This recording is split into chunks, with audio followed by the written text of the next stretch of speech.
Chers téléspectateurs, merci d'être au rendez-vous de cette nouvelle édition du vendredi 9 décembre 2022. Bonsoir et bienvenue à tous. À la une de l'actualité de ce jour, 3 hommes issus de la commune rurale d'Anzanadouri, district Abuja-Chim, ont été arrêtés par les éléments de la gendarmerie nationale de la compagnie Abuja-Chim. Ces 3 hommes sont soupçonnés dans une affaire de menace de mort à l'endroit de 3 personnes avec une demande de rançon de 6 millions d'ariars pour chacune de ces dernières. Les 3 hommes ont reconnu les faits. L'enquête sur cette affaire est en cours. Continuons toujours dans ce cadre.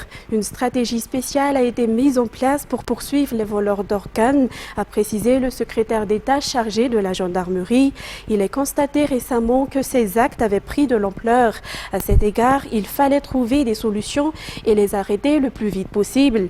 Le secrétaire d'État a estimé que ces vols d'organes tels que les yeux sont plus courants dans les endroits où il y a le plus de vols de bétail. Face à cela, les gendarmes ont exhorté tout un chacun à fournir des informations aux gendarmes en cas de faits suspects.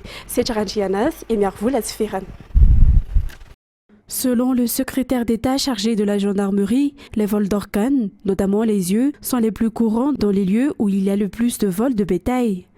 Comme ce qui s'est produit à Beourkaz, commune d'Atung, district de Murumbe, un homme s'est fait voler les yeux par ses malfaiteurs il y a une semaine. Selon les informations obtenues auprès de la gendarmerie, les gangs ont besoin d'en faire une sorte de cri-cri. Une stratégie spéciale a été déjà mise en place pour arrêter le plus tôt possible ce vol des yeux, a indiqué le secrétaire d'État chargé de la gendarmerie, général Serge Gelé. Il faut arrêter cet acte maléfique en peu de temps car l'insécurité est trop présente dans les zones rurales. D'autre part, dans le cadre du Tanamar Nfadjipaleman, les gendarmes ont exhorté la population à donner des informations à jour afin de poursuivre ces criminels dans le plus bref délai. Ensuite, la passation de commandement entre le nouveau commandant du groupement de la région Analamang, le colonel Toutra Wildon, et l'ancien commandant Anissé Radjianarville a eu lieu aujourd'hui au Korati Majav. Il a également eu une passation de commandement entre les différentes forces d'intervention de la gendarmerie nationale. Le but de cette passation est de poursuivre la mise en œuvre des vélins du président de la République, établir la paix et la sécurité et aussi de poursuivre le processus du Tanamar Nfadjipaleman qui a déjà vu de nombreux résultats positifs selon les explications du général Serge Gelé, secrétaire d'État chargé de la gendarmerie. Continuons dans un autre sujet.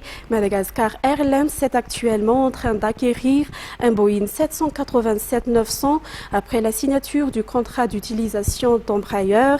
La réhabilitation de cette société de transport aérien malgache se poursuit. On sait également que Madagascar Airlines promet la cuisine malgache sur les vols long courriers afin de promouvoir le tourisme culinaire et surtout pour restaurer la renommée de la compagnie. C'est Sylvain et c'est Tchadjianab. 4 appareils opèrent actuellement sur vol intérieur et cela augmentera après l'acquisition d'Embraer. On sait également que la compagnie aérienne malagasy vise l'augmentation du nombre de ses vols long courrier. Selon le directeur général adjoint Madagascar Airlines, cette dernière a choisi de donner une place prépondérante à la cuisine malgache sur ses vols long courrier à travers un contrat partenariat qui a été signé aujourd'hui à Ndoualou. En effet, la compagnie aérienne malagasy s'est toujours distinguée par son secteur alimentaire. Le tourisme culinaire devient également de plus en plus populaire dans notre pays car Madagascar possède de nombreux savoir-faire différents, souligne Chefentsou Moretti, cuisinière. Et le ministre des Travaux publics avec son équipe est descendu voir les travaux de réhabilitation de la route nationale 5 reliant Soneranivu-Ngfaïbé vers Mananara Nord hier.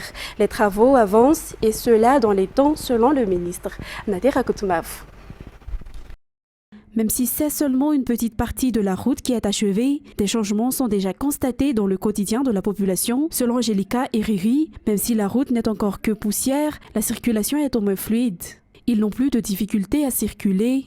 Quoi qu'il en soit, cela devrait encore s'améliorer, affirme-t-il.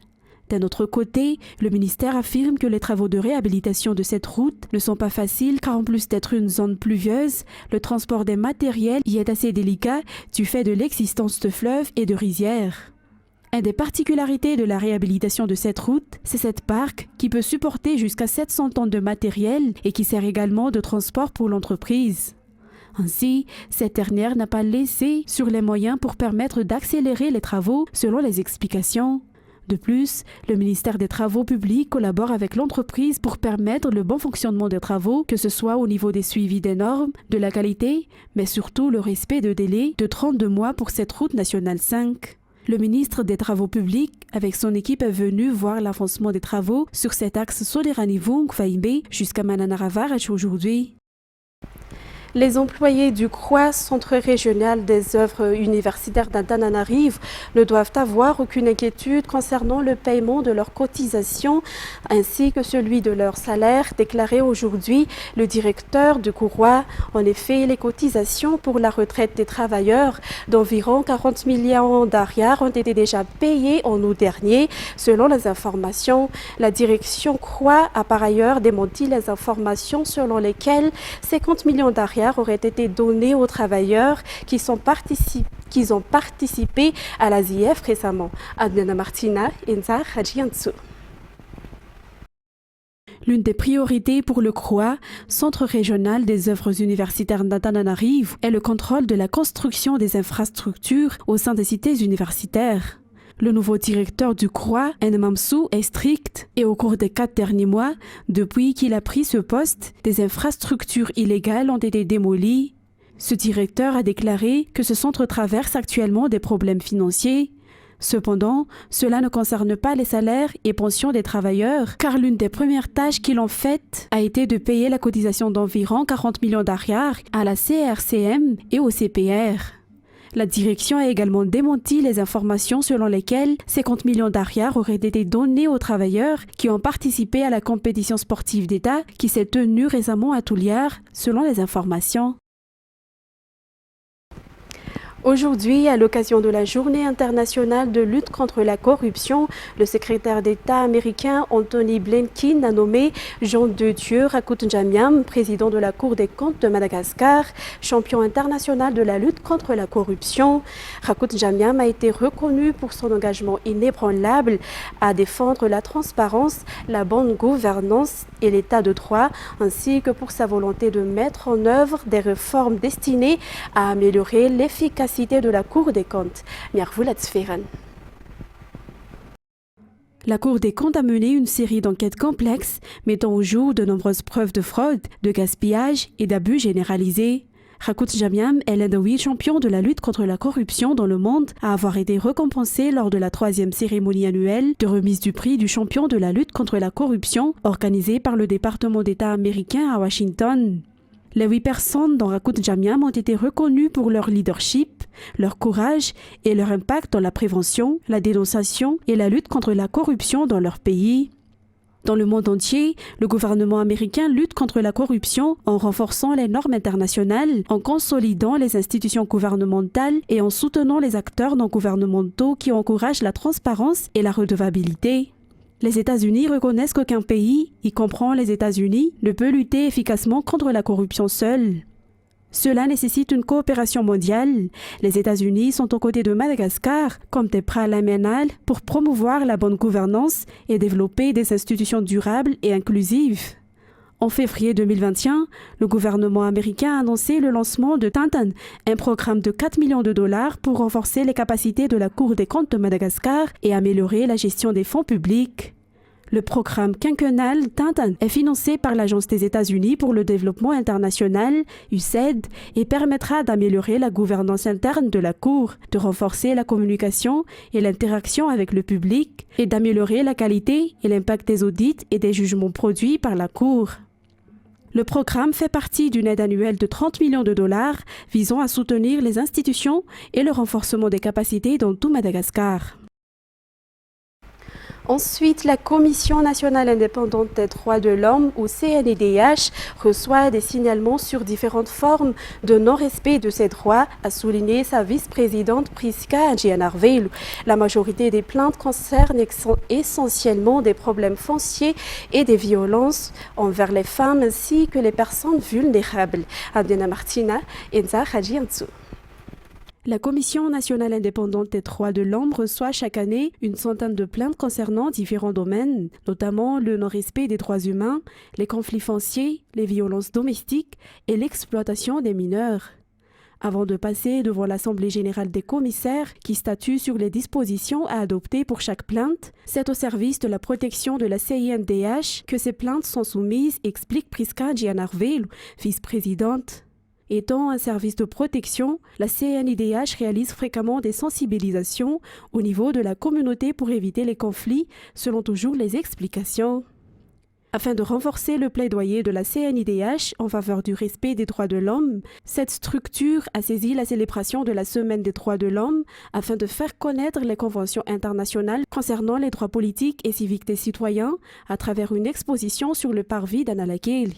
Et à cette occasion, la CNIDH a exposé sur 30 plaques les 30 articles sur la Déclaration universelle des droits de l'homme et aussi les 30 déclarations sur les droits politiques et civiques à travers 30 autres plaques. La CNIDH apporte également sa contribution pour les 16 jours d'activisme contre les violences basées sur le genre.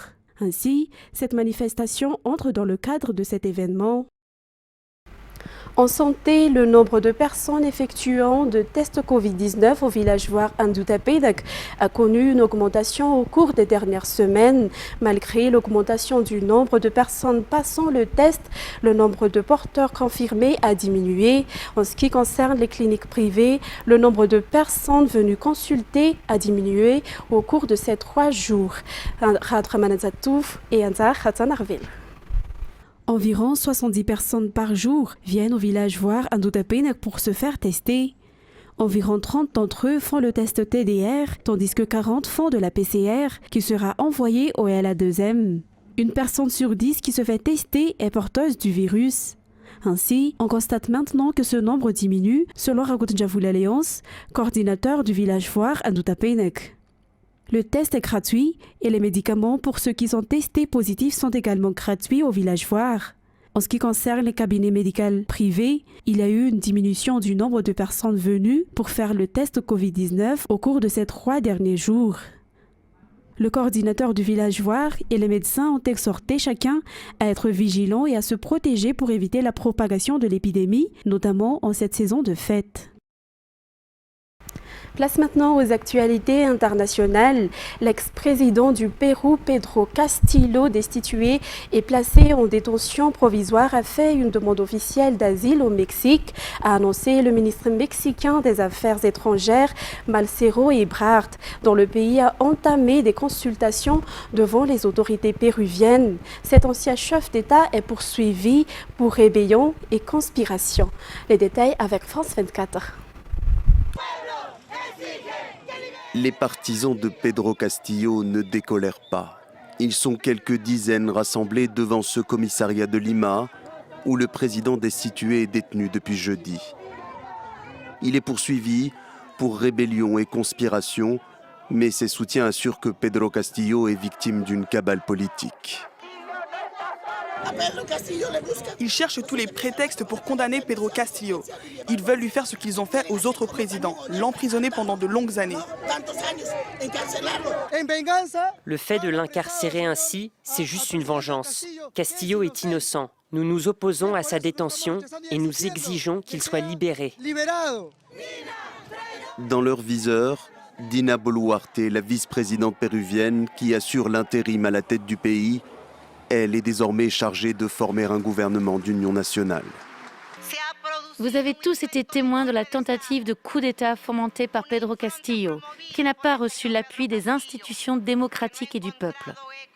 Le Congrès, comme le prévoit la Constitution, a pris la décision de me confier la présidence et il est de mon devoir d'agir en conséquence. Tout s'est accéléré mercredi, lorsque, dans une annonce solennelle à la nation, Pedro Castillo décide de dissoudre le Parlement aux mains de l'opposition. Son objectif est alors de contrer le vote d'une motion visant à le destituer, la 3e depuis son arrivée au pouvoir il y a 1 an et demi. Pedro Castillo a été poussé vers la sortie pour incapacité morale. Il est également visé par 6 enquêtes pour corruption et trafic d'influence. Depuis son lieu de détention, le président déchu a fait une demande officielle d'asile au Mexique. Ensuite, une enquête préliminaire a été menée conjointement par le Bureau des droits de l'homme de l'ONU et la Moscou. Selon ses conclusions, 131 personnes ont été tuées arbitrairement dans ces deux localités de Rouchourou, dans l'est de la RDC. Ces tueries sont attribuées à la missile du M23. Toujours avec France 24. Au moins 102 hommes, 17 femmes et 12 enfants ont été tués à Kishiché et à Bambo, deux localités du territoire de Rutshuru. Selon le communiqué de presse de la MONUSCO et du Bureau conjoint des Nations Unies pour les droits de l'homme, ces civils, je cite, ont été exécutés arbitrairement par balles et par armes blanches. Des cas de viol, de pillage, mais aussi d'enlèvement ont également été rapportés. Des faits qui se sont produits selon cette enquête préliminaire le 29 et le 30 novembre. La société civile sur place ici à Goma et qui alerte depuis plus d'une semaine sur ce massacre salue le rapport onusien. Le fait que les Nations Unies prennent ce temps-là d'aller enquêter et de se rendre compte qu'il y a eu massacre et de les confirmer, pour nous, en tout cas, nous saluons ce rapport, mais évidemment, nous demandons qu'ils aillent plus loin pour avoir le nombre exact des populations qui ont été sauvagement massacrées. Les gens sont morts en grand nombre. C'est une zone où on est en train d'avoir accès petit à petit parce que c'est encore contrôlé par les M23 et que donc c'est par rapport aussi à certaines familles qui ont perdu le lait, qui sont en train d'actualiser les chiffres. Donc ce chiffre pourrait encore s'alourdir avec le temps. Les témoins et les victimes directes interrogées par les enquêteurs parlent d'un acte de représailles du M23. Selon eux, les rebelles soupçonnaient les habitants de Kishiché et de Bambo d'être complices des groupes armés locaux qui, eux, sont opposés aux rebelles du M23. De son côté, le M23 nie les accusations des Nations Unies et appelle les enquêteurs à se rendre sur place pour, je cite, établir la vérité. La MONUSCO, dans son communiqué, appelle à un accès sans restriction aux lieux et aux victimes pour une assistance d'aide humanitaire d'urgence, car pour l'instant, la zone reste inaccessible. Et pour terminer cette édition, l'Iran a exécuté jeudi un manifestant condamné pour avoir blessé un parlementaire et avoir bloqué la circulation dans une artère de Téhéran dans le cadre de la vague de protestations qui secoue le pays depuis mi-septembre, rapporte l'agence de presse iranienne semi-officielle Tasnim. Les détails toujours avec France 24. Voici les dernières images de Mohsen Shekhari, vivant. Ce jeudi, cet homme de 23 ans qui avait pris part à une manifestation contre le régime iranien en septembre dernier a été exécuté. Une première dans le pays depuis le début du mouvement. Téhéran a par la suite diffusé les images de son procès qui se serait tenu en octobre dernier. Mohsen Shekhari était accusé d'avoir bloqué la circulation dans une rue de la capitale et blessé un membre de la milice révolutionnaire Basij. Ici, un témoin répond aux questions du procureur. Un certain nombre de magasins ont fermé leurs portes et baissé leurs stores par peur. Par peur de ces deux personnes? Par peur de ces deux personnes. Ont-ils menacé les gens avec des armes? Oui, ils l'ont fait. Un simulacre de procès pour la communauté internationale qui n'a pas tardé à condamner l'exécution de Mohsen Shekhari par le régime iranien. Le mépris de l'homme du régime iranien est illimité. Mohsen Shekhari a été jugé et exécuté dans le cadre d'un procès sommaire perfide parce qu'il n'était pas d'accord avec le régime. Mais la menace d'exécution n'étouffera pas la volonté de liberté du peuple. Et le cas de Mohsen Shekhari pourrait être le premier d'une longue liste. Ce lundi, le corps des gardiens de la Révolution avait encouragé la justice à être ferme envers tous les accusés de crimes contre la nation. Selon Amnesty International, une vingtaine de personnes risquent la peine capitale pour avoir participé aux manifestations. Chers téléspectateurs, c'est ainsi que prend fin cette édition. Je vous remercie de l'avoir suivi jusqu'à son terme. Excellente soirée en notre camp Paris. Au revoir.